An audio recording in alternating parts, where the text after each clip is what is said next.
여러분, 이 영화를 혹시 보셨는지 모르겠습니다. 봉준호 감독이 기생충이라고 하는 영화를 만들어서 아카데미 황금종려상을 받았습니다. 이 영화가 좀 사회적인 문제를 다루고 있어요. 그것은 빈부격차라고 하는 문제입니다. 그런데 이 문제를, 이 영화의 핵심 소재 하나가 있는데 그것은 냄새예요. 냄새. 박 사장이 운전기사인 기택의 몸에서 이상한 냄새를 맡습니다. 우리도 나도 모르게 땀 냄새 같은 것이 날 수가 있잖아요. 그래서 우리가 다른 사람으로부터 어떤 냄새를 맡게 되면 냄새를 맡아도 이야기는 잘 하지 않습니다. 그래서 예의상. 그렇지만 이 박 사장은 이 예의라고 하는 선을 넘어요. 어떻게 말하느냐면, 뭐랄까, 썩은 무말랭이 냄새, 행주 삶는 냄새, 가끔 지하철을 탈 때 나는 냄새, 이런 냄새가 난다면서 운전기사에게 모멸감을 주게 됩니다. 기택의 몸에서 이런 냄새가 나는 이유는 기택 자신도 몰랐어요. 그런데 이 사람이 환기가 잘 되지 않는 곰팡이가 막 피고 이런 반지하에서 오랫동안 살았기 때문에 자신도 모르게 그런 냄새가 배었던 것입니다. 결국 기택은 이 모멸감을 견디지 못하고 박 사장을 죽이게 된다는 이야기, 이것이 이 영화의 스토리입니다. 우리는 항상 부족함을 느끼고 살고 있습니다. 우리가 아주 풍요로운 시대에 살고 있는 것처럼 보이지만 여전히 우리 주변에는 생계조차 해결하기를 어려운 사람들, 부족함을 느끼는 사람들이 있는 것이 사실입니다. 나는 먹고 사는 데는 문제는 없다, 경제적으로 좀 넉넉한 편이다, 이렇게 생각하시는 분들이 있으실 것입니다. 우리가 경제적으로 넉넉한 상황 속에 있다 할지라도 다른 결핍이 없는 것은 아닙니다. 정서적인 결핍 같은 것들이 있을 수가 있어요. 우리 중에 나는 주변 사람으로부터 충분한 사랑을 받고 있다, 우리 가족들로부터, 또는 직장 동료로부터, 또는 교우들로부터 나는 정말 사랑받고 있어, 이런 느낌을 갖고 계신 분이 있으십니까? 행복한 사람이에요. 그러나 꼭 필요한 사랑과 지지, 위로의 결핍 가운데 있는 사람들이 사실은 얼마나 많은지 모른다는 것입니다. 이 기생충이라는 영화에서 기택이 박 사장으로부터 받지 못한 것은 월급이 아니었어요. 이해, 배려, 존중, 이것을 받지 못한 것이었습니다. 그 결핍은 모멸감을 느끼게 만들었고, 이 모멸감이 결국은 살인의 동기가 되었던 것입니다. 어디 정서적인 결핍뿐이겠습니까? 대부분의 사람들이 영적인 결핍 가운데 처해 있습니다. 근데 심각한 것은 이게 자신이 영적인 결핍 가운데 있음에도 불구하고 영적인 결핍이 있다, 이것조차 모르는 사람들이 너무나 많다는 사실입니다. 사실 우리의 삶은 육체적, 그리고 정서적, 그리고 영적 결핍, 이것이 막 뒤범벅이 되어 있는 상황 속에 살고 있다고 해도 사실은 과언이 아닐 것입니다. 그러나 오늘 본문 말씀에 보면 이 극단적인 결핍의 현장에서 놀라운 잔치, 충만한 잔치가 벌어지는 모습을 보게 됩니다. 바로 오병이어의 잔치 말입니다. 지난주에 우리는 헤롯이 자신의 생일을 맞이하여 성대한 잔치를 베풀었다라고 하는 사실을 우리가 살펴보았습니다. 그 잔치는 그러나 타락한 잔치였고, 의인 세례 요한을 죽이는 것으로 그 잔치가 끝나버리고 말았습니다. 그에 반해서 예수님께서 벌이신 이 잔치는 거룩한 잔치였고, 사람들의 생명을 살리는 잔치였습니다. 대조법이라고 하죠. 대조법. 타락한 잔치, 사람을 죽이는 잔치. 그러나 그 뒤에 거룩한 잔치, 생명의 잔치, 이렇게 아주 의도적으로 주님께서 마가를 통하여 이렇게 배치하셨는지도 모르겠습니다. 오병이어의 기적은 4개의 복음서에 모두 다 기록된 유일한 사건입니다. 그래서 어디에는 있고 어디에는 없는 이런 사건들이 많이 나오는데, 이 오병이어의 기적, 표적만은 4복음서에 모두 다 기록된 사건이라는 거예요. 그만큼 당시의 사람들에게 놀랍고 충격적인 사건이었음을 드러내는 주는 것이고, 지금 기록된 형태로 이 기적을 읽는 사람들에게도 대단히 중요한 의미가 있는 그런 기적이라는 의미를 담고 있는 것이 아니겠습니까? 본문 말씀을 보면 예수님과 제자들이 쉼을 가지려고 하는 순간 큰 무리가 몰려오는 것을 보게 됩니다. 사역을 마치고 막 음식을 먹을 겨를이 없을 정도로 말씀을 가르치고 귀신을 내어 쫓고 병자를 고치는 이 사역을 마치고 잠깐 쉬려고 했던 거예요. 그런데 막 기대를 가지고 뭔가를 기대하는 마음으로 무리들이 몰려 나오는 것이지요. 저 같으면 짜증이 났을 것 같아. 좀 쉬게 좀 하지. 진짜 인정머리 없다, 이 사람들. 뭐 이런 생각이 들었을 것인데, 이게 제 수준이에요, 여러분. 그렇지만 예수님께서는 그들을 불쌍히 여기시고 그들의 필요를 채워주셨다는 것입니다. 예수님께서는 먼저 이 사람들, 큰 무리의 영적인 필요를 채워주셨습니다. 34절 말씀에 보면 여러 가지로 가르치셨다라고 하는 말씀이 나오는데, 뭘 가르치셨겠어요?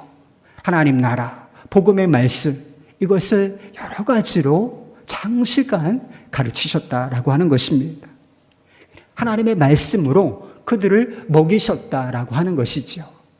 사람이 떡으로만 사는 것이 아니요, 하나님의 입으로 나오는 모든 말씀으로 살 것이니라. 이 말씀은 떡과 밥, 의식주, 이런 문제가 아무것도 아니다, 중요한 건 아니야, 이런 뜻이 아니고, 이것보다 더 중대한 문제가 하나님의 말씀을 먹는 것이라는 거예요. 말씀이 생명이니까. 그러니까 예수님께서 무엇보다 먼저 하나님의 말씀, 이 복음의 말씀으로 이들을 먹이시기를 원하셨던 것입니다. 날이 저물었어요. 사람들이 이제 배고픔을 느끼게 되었습니다. 육체적인 필요가 생긴 것인데, 예수님께서는 이 필요를 나 몰라라 하지 않으셨습니다. 말씀 먹었으니까 가, 이렇게 하지 않으셨다는 거예요. 제자들이 이곳이 빈들이고 날도 저물어 가니까 무리를 돌려보내자고 제안합니다. 여러 마을로 보내서 각자에게 필요한 대로 무엇을 사 먹게 하든지, 아니면 각자의 집으로 돌아가게 하시는 것이 어떻겠습니까? 이런 제안을 하게 된다는 것이지. 그런데 예수님께서는 이 이야기를 들으시고 뭐라고 말씀하시는가? 너희가 먹을 것을 주라, 이렇게 말씀하신다는 것이지요. 아무것도 없는 빈들이에요. 아무것도 없는 정말 빈들, 광야.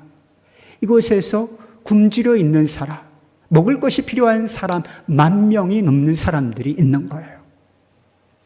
이런 상황 속에서 너희가 먹을 것을 주라 하는 말씀을 우리가 듣는다면 우리는 어떻게 반응할 수 있을까요? 빌립은 예수님께 우리가 가서 200데나리온의 떡을 사다 먹이리까? 라고 묻습니다.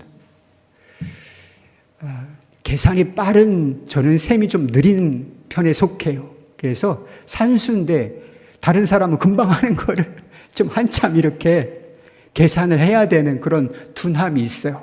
숫자에 좀 약한 면이 있습니다. 그런데 이 빌립이 아주 계산하는데 빠른 셈법을 가지고 있는 사람이었던 것 같습니다. 이 많은 사람들을 먹이려면 200데나리온, 지금으로 따지면 2,000만 원 이상이나 되는 돈이 필요합니다. 그 돈이 어디 있습니까? 그 돈이 있다 한들 이 많은 무리들을 먹일 떡을 어디 가서 살 수 있겠습니까? 이렇게 묻는 것이었어요. 형식적으로는 질문이죠. 그러나 주님, 이것은 불가능합니다. 안 돼요. 이렇게 불가능을 이야기하는 것이었습니다. 그러나 예수님께서는 물러서지 아니하시고 또 한마디를 던지시는데, 너희에게 떡 몇 개나 있는지 가서 보라, 살펴보라 라고 말씀하셨습니다.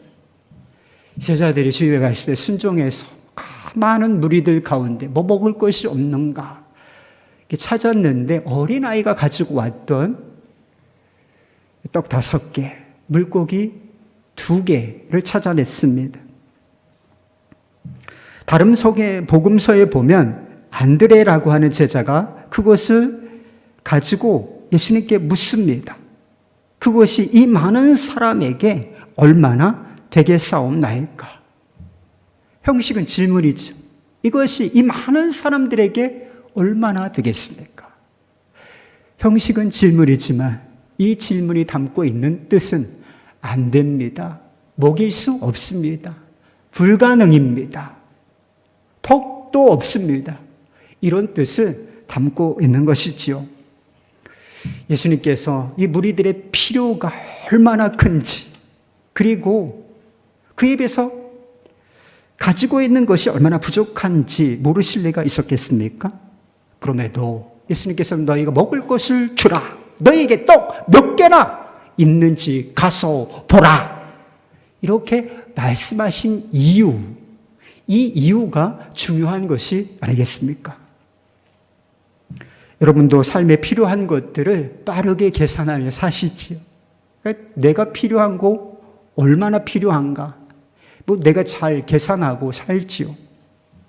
필요를 느낀다고 그 필요가 항상 충만하게 부족함 없이 채워집니까? 아니요. 모자라는 부분이 항상 있기 마련인데, 필요가 있는데 그것이 다 채워지지 아니하고 모자란 상태로 남아있는 것, 우리는 이것을 결핍이라고 부르는 것입니다. 결핍을 느낄 때 우리는 그것을 어떻게든 더 채워보려고, 만회하려고 애를 쓰게 되는 것이지요. 그러나 우리가 가지고 있는 것은 떡 5개와 물고기 2마리. 도대체 삶의 결핍을 채우는데 이것이 무슨 소용이 있다는 말인가? 여러분은 결핍의 현장에서 이런 한계를 느껴보신 적이 있습니까? 문제가 얼마나 큰데 그건 불가능합니다. 내가 가지고 있는 것이 얼마나 보잘것없는데 이게 가능한 일이겠습니까? 그건 불가능합니다. 이런 한계를 정말 마음속 깊이 체험하고, 그리고 그것을 스스로 인정해 보신 적이 있는가 묻는 것입니다. 세상은 불가능은 없다고 가르치고 있어요. 세상의 메시지를 한번 들어보십시오. 세상에 출판되는 책을 한번 보시기를 바랍니다. 불가능은 없을 것이다, 이렇게 가르치는 메시지들이 대단히 많이 있어요. 과학이 발전하면 불가능은 없을 것이다. 높은 수준의 교육만 받으면 불가능은 없을 것이다. 돈만 충분하다면 불가능은 없을 것이다. 심지어 당신 자신을 믿으라, 당신의 능력에는 한계가 없다, 당신 안에 잠자고 있는 능력을 깨우라, 이런 가르침들이 넘쳐납니다. 나폴레옹 정복자죠. 대단한 정복자가 한 말이, 유명한 말이 있어요. 내 사전에 불가능은 없다. 멋있죠? 멋있어. 우리는 이런 표현을 대단히 좋게, 긍정적으로 평가하는 경향이 있습니다. 우리도 그렇게 되기를 원하지요. 그러나 이것은 우리의 현실을 지극히 잘못 계산한 것에 불과한 것입니다. 과학과 교육, 의술에는 불가능은 없다. 인간의 생산 능력에는 불가능은 없다. 돈으로 불가능한 것은 없을 것이다. 내 사전에는 불가능한 것은 없다. 이렇게 믿고 살아가고 있는 사람들. 예수님께서는 그들이 빈 들에 있을 때 너희가 먹을 것을 주라. 너희에게 떡 몇 개나 있는지 가서 보라. 이렇게 말씀하신다는 말씀인 것입니다.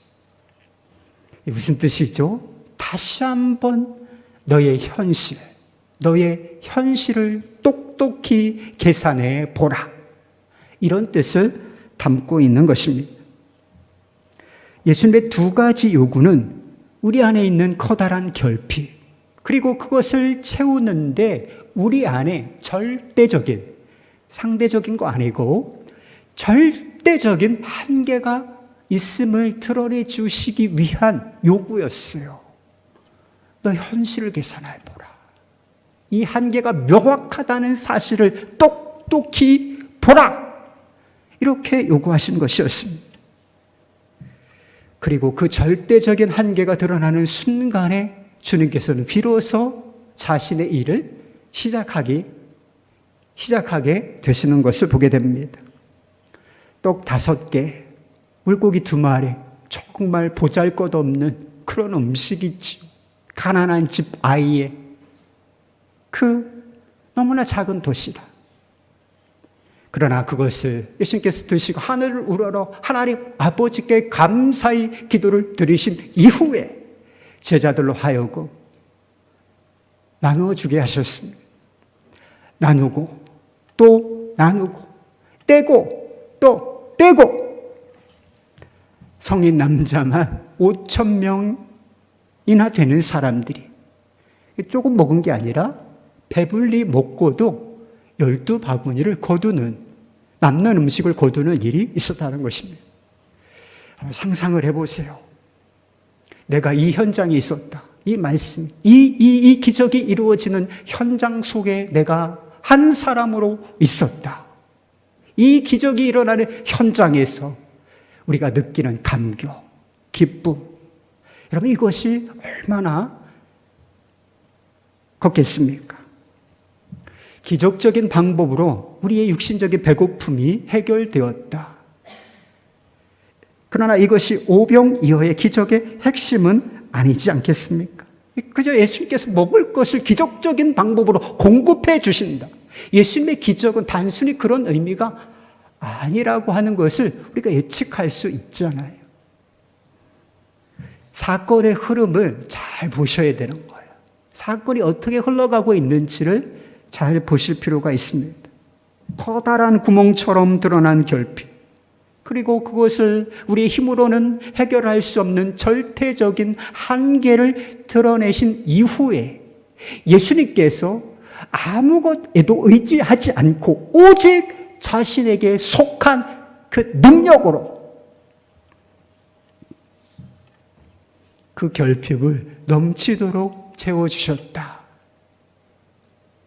한마디로 오병이어의 기적은 우리가 느끼는 결핍에 대한 유일하고 충분한 답이 바로 예수 그리스도이시라는 것입니다. 사건의 흐름이 이렇게 이어지는 동기가 있는 것이지요. 그 출발선상에서 이런 말씀이 있습니다. 34절 말씀. 예수께서 나오사 큰 무리를 보시고 그 목자 없는 양 같음으로 인하여 불쌍히 여기사 이에 여러 가지로 가르치시더라. 제자들은 큰 무리, 막 구름대처럼 몰려드는 사람들을 보고 어떻게 생각했을까? 저 같으면 우와, 저 사람들 우리 찾아오는 거 아니야. 대단하다 사람들. 뭐 이런 생각을 했을 것 같아요, 저 같으면. 그런데 예수님께서는 그 무리들을 어떻게 보셨는가? 목자 없는 양처럼, 길 잃은 양처럼 보셨다는 것입니다. 우리는 목자 없는 양이 어떤 처지에 있는지 잘 알지 못해요. 여러분, 우리는 양을 치는 사람이 아니니까, 양을 기르는 사람이 아니니까 양이 길을 잃었다, 목자를 잃었다, 이게 어떤 느낌인지 잘 실감 나지 않을 수 있습니다. 그러나 양은 목자에게 절대적인 존재입니다. 빈들에서 양이 목자를 잃으면 두 가지 중에 하나예요. 방황하다가 굶어 죽든지 또는 들짐승, 맹수에게 잡혀 먹든지 이 길밖에는 없다는 것입니다. 여러분, 그런 생각 해보셨어요? 내 삶이 왜 이리 불안한가? 여러분 많은 것을 소유하고 있죠. 여러분 괜찮죠? 배운 것도 있고 많은 것 소유하고 여러 가지 교육도 받고 일도 있고 한데 내 삶이 왜 이렇게 불안한가? 왜 결핍이라는 이 큰 구멍을 우리가 안고 채우려고 하고 또 채우려고 해봐도 이곳으로 저곳으로 채워보아도 도무지 채워지지 않는 이 블랙홀 같은 결핍을 우리가 안고 살게 되었는가? 오늘 본문 말씀이 보여주는 답은 간단합니다. 우리가 목자를 잃었기 때문이라는 것입니다. 예수님께서 목자 없는 양 같은 처지에 있는 사람들을 보시고 깊은 연민을 느끼셨습니다. 불쌍히 여긴다라고 하는 이 단어는 단순히 동정심을 이야기하는 것이 아닙니다. 그저 안쓰럽게 여긴다, 안쓰럽다 이런 정도의 감정을 의미하는 것이 아니라 그들의 불안과 고통을 온몸과 마음으로 공유하는 것을 말해요. 그래서 긍휼이라고 하는 단어가 영어로는 compassion, 같이라는 뜻이에요. 함께 고통을 나누어지는 것, 느끼는 것, 이게 불쌍히 여긴다는 뜻입니다. 이 불쌍히 여기는 마음이 복음의 말씀을 가르치시고 오병이어의 2억의 기적을 일으키게 하는 동기가 되었던 것입니다. 말하자면 예수님께서는 지금 목자 없는 양 같은 사람들에게 목자가 되어주시고 그리고 목자의 역할을 감당해주고 계시다라고 하는 것입니다. 예수님께서 목자라고 생각하시고 그리고 이 많은 무리를 양이라고 생각하고 이 성경 말씀을 오늘 본문 말씀을 다시 한번 읽어보시기 바랍니다. 목자이신 예수님께서 양무리들을 100명씩 또는 50명씩 푸른 잔디, 푸른 풀밭에 앉히신 것이지. 그리고 그들에게 복음의 말씀의 꼴을 먹여주시고 뿐만 아니라 육신의 꼴, 이것을 먹여주고 계신 것입니다. 그것도 부족함이 없이 넘치도록 말인 것입니다. 이 시점에 생각나는 시 한 편이 있어요. 여호와는 나의 목자시니 내게 부족함이 없으리로다.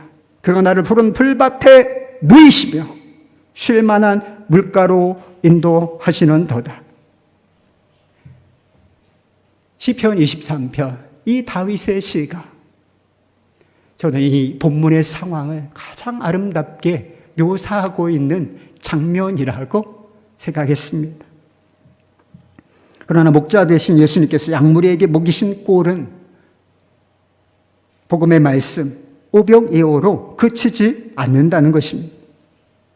복음의 말씀을 듣는 것으로, 깨닫는 것으로, 그리고 육신의 양식을, 떡을 먹는 것으로 우리의 결핍이 완전히 충족되는 것이라면 아마 복음서는 여기서 그쳤을지도 모를 일입니다. 그러나 이 사건의 흐름은 흐르고 또 흘러서 어디까지 도달하는가? 십자가와 부활 사건까지 도달하게 되는 것을 보게 되는 것입니다. 부활로서 마가복음 16장이 맞춰지게 되는 거예요. 여러분, 십자가가 무엇입니까?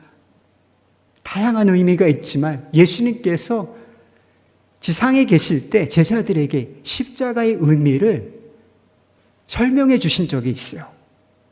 예고해 주신 적이 있습니다. 요한복음 10장 10절에서 11절 말씀. 내가 온 것은 양으로 생명을 얻게 하고 더 풍성히 얻게 하려는 것이라. 나는 선한 목자라. 선한 목자는 양을 위하여 목숨을 버리거니와. 그럼 십자가가 무엇입니까? 예수님께서 양무리들을 위하여 자기 자신을 꼴로 내어주신 사건인 것입니다. 절대적인 결핍과 그것을 채우는 절대적인 한계, 한 복판에 있는 사람들을 위하여 자기 자신의 살을 찢어 오병이어로 내주신 사건. 죽음을 통하여 생명의 잔치를 벌여주신 이 사건. 이것이 바로 십자가인 것입니다. 예수님께서 왜 그 고통의 십자가를 지셨나요? 목자 잃은 양 같은 처지에 있는 사람들을 불쌍히 여기시는 마음 때문이었습니다. 죄인들의 고통과 결핍을 나누고 또 나누고 싶은 이 마음이 자신의 살을 뚝뚝 떼어서 나누어 주도록 만든 것이었습니다. 여러분은 이 사랑이 감이 옵니까? 자신의 살을 뚝뚝 떼어서 길 잃어버린 양들에게 먹여주시고 계시는 이 주님의 긍휼, 이 사랑, 이것이 마음속에 한번 부딪혀 본 적이 있는가 말입니다. 우리가 목자 없는 양 같은 처지가 된 것은 우리 안에 죄가 있기 때문인 것입니다. 이사야 53장에 보면 이런 표현이 있죠. 우리가 다 양 같아서 그릇 행하여 제 길로 갔다. 이런 표현 말입니다. 우리가 죄 때문에 목자를 잃고 길 잃어버린 양이 되었다. 이런 뜻인 것입니다. 제가 길을 잃었습니다. 제 죄가 주홍빛처럼 붉습니다. 이 보잘것없는 노력, 우리의 선함, 이 죄의 문제를 해결하는데 도대체 무슨 소용이 있겠습니까? 그 고백이 우리 마음속에서 진실하게 터져나올 때 보이는 분 한 분이 계세요. 바로 예수님이십니다. 그리고 그분이 우리를 위하여 준비하신 꼴, 목이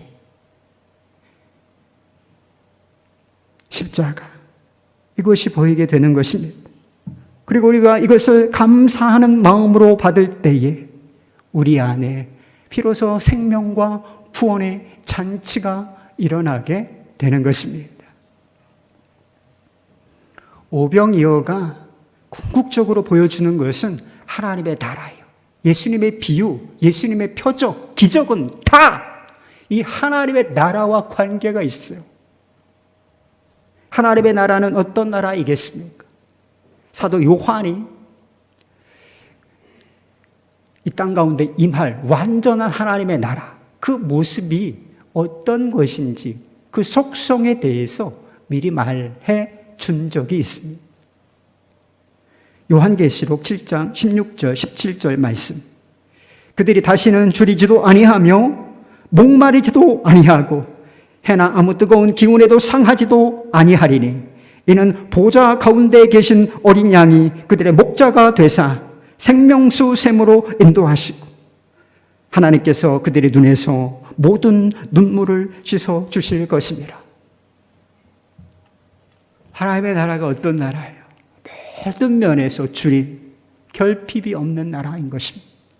상함도 해함도 없고 아무 고통도 눈물도 없는 그 나라, 그 나라가 완성될 하나님의 나라, 우리가 소망하는 천국인 것입니다. 이 나라에 들어가서 주님께서 준비하신 이 모든 축복을 누리는 길이 딱 한 가지가 있다는 거예요. 이 말씀 속에서 딱 이것이 어떻게 우리에게 실제가 되는가, 한 가지 조건이 필요하다. 그것은 우리를 위하여 십자가를 지신 어린 양이 우리의 목자가 되는 것입니다. 예수님께서 우리의 목자가 되시면 결국 예수님께서 우리를 이 완성된 천국, 부족함과 결핍이 사라지고 그리고 해함과 상함과 고통과 눈물이 없는 이 세상으로 우리에게 생수를 먹여주신다 하는 것입니다. 예수님께서 여러분의 목자가 되십니까? 예수님 내 목자지. 예수님 내 목자지. 여러분, 이것이 흔들림 없는 여러분의 믿음이신가요? 그러면 하나님의 나라는 이미 여러분 안에 임한 것입니다. 뿐만 아니라 예수님께서 재림하실 때 그분이 가져오시는 이 완성된 하나님의 나라, 이 거룩한 천국에 우리가 주인공이 될 것이라 하는 것입니다.